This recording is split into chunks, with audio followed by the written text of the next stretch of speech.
கவனிக்கணும். நீங்க அந்த சின்னத்துல நாங்க எப்போதுமே ஒற்றுமையை விரும்புறவங்க,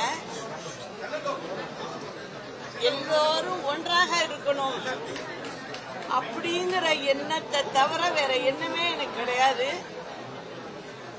அதனால நான் மக்களோடு இருப்பேன் என்றும், அதற்கு இந்த சின்னமே ஒரு சான்று.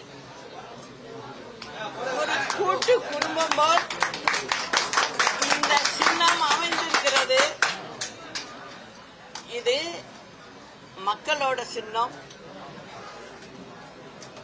அப்படிங்கறதையும் சொல்லிக்கிட்டு,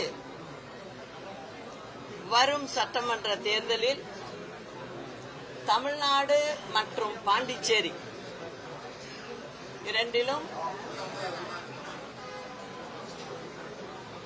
அனைத்திந்திய புரட்சித் தலைவர் மக்கள் முன்னேற்ற கழகம் சார்பில்